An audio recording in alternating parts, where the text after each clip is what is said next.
In 2006 during the war, the US Army establishes outposts in northern Afghanistan to fight insurgency and hopefully connect with the locals so they drop their weapons. One of these outposts is PRT Kamdesh, located in a remote valley surrounded by mountains. This isolation caused the outpost to be seen as a death trap. One night a new team of soldiers is transferred to Kamdesh. They're not happy about it, but they still hit it off with the soldiers already there. Under one of the bunker beds, they notice the words "it doesn't get better." The next morning, the new men stare at their surroundings while the other soldiers explain how the insurgents use the mountains for surprise attacks.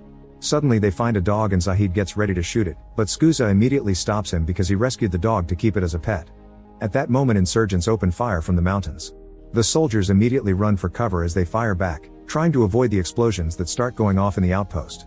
Since they were taken by surprise they start running out of bullets soon, so Carter is sent out with more. However, he was given the wrong ammo and after some arguing, Carter has to run back.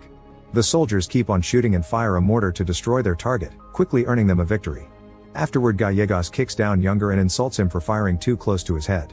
Then Carter comes back with the right ammo and gets scolded for arguing during a battle. Nearby the soldiers discover a man has lost part of his face and they yell for a medic. Sometime later the soldiers get a call explaining their wounded friend got out of surgery okay and he'll rejoin them soon. Meanwhile Captain Keating scolds a young soldier because he was found smoking Mary Jane. Knowing not to cut payment because it doesn't mean much here, Keating busts him down to private and cuts off his free time. The next day Keating announces they need to improve their relationship with the locals and arranges a shura, which is a type of Muslim council used to discuss important affairs. Some time later the soldiers arrive at the shura building to meet with the village elders. Even though the locals are armed, Keating leaves his weapons and protection outside to prove he comes in peace. With Muhammad as their interpreter, Keating explains to the elders that he wants to separate the civilians from the Taliban to keep them protected. He also offers money and contracts.